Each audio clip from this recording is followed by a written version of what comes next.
আমি আপনাদের সম্মুখে সূরাতুল আনকাবুতে মধ্য হইতে ৪৫ নম্বর আয়াতটি পাঠ করেছি।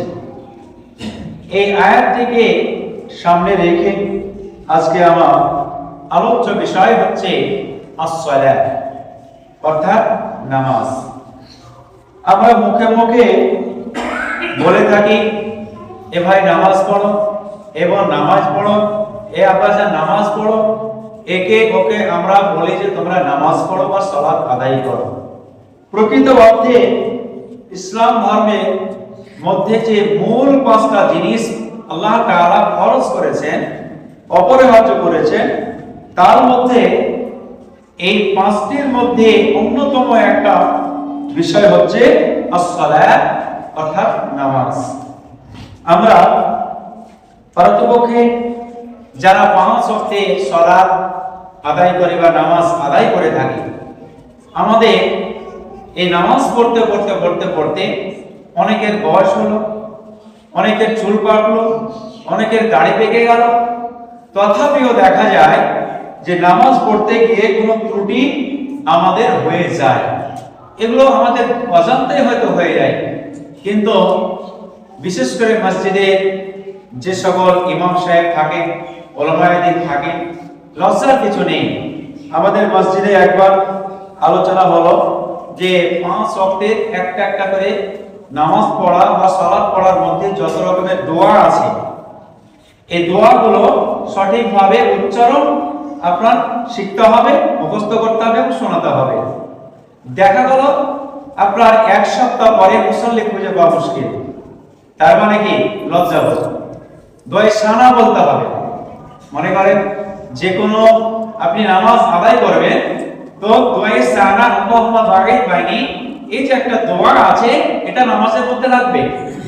তাহলে এই দোয়াটা যদি মানেটাও না পারেন আপনি, অন্ততপক্ষে দোয়ার উচ্চারণটা সঠিক হওয়া চাই না, চাই না? বলেন, এটা চাইতে হবে, এটা তো করতে হবে, কারণ এটা আমাদের এত প্রয়োজনীয় জিনিস যে ভাষায় প্রকাশ করা যাবে না। আপনি বলুন তো, আপনি পরীক্ষায় ১০০ নাম্বার পাওয়ার আশাধারী, তাহলে ১০০ নাম্বার পাওয়ার মতো খাতাতে উত্তরপত্র লিখতে হবে, তবে তো আশা করা যাবে।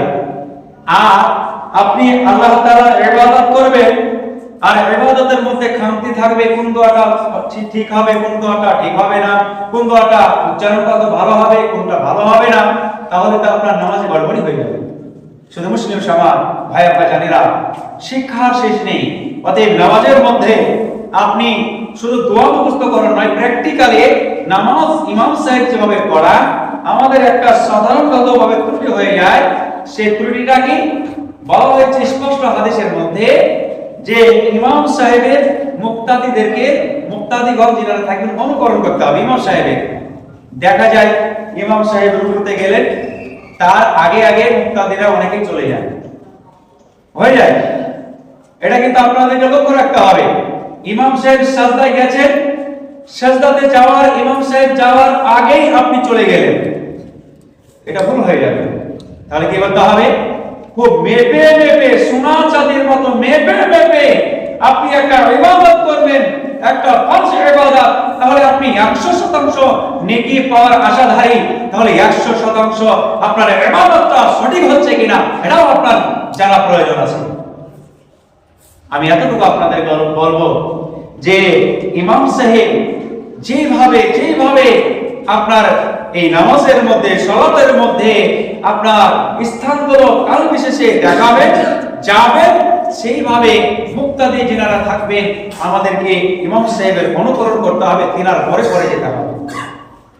এই যে রুকুতে আমরা যাই, এই রুকুটাতে আঙ্গুলগুলোকে, রুকুটার এই হাঁটুর মালাইগুলো এমন শক্ত করে ধরতে হবে যে মনে হবে যেন ওর পিঠটা এমন, মাথা আর পিঠটা এত সোজা হবে, মাজাটা ওর পিঠে কিছু বসে গেলে, উঠে গেলে উদ্যম পাবে না।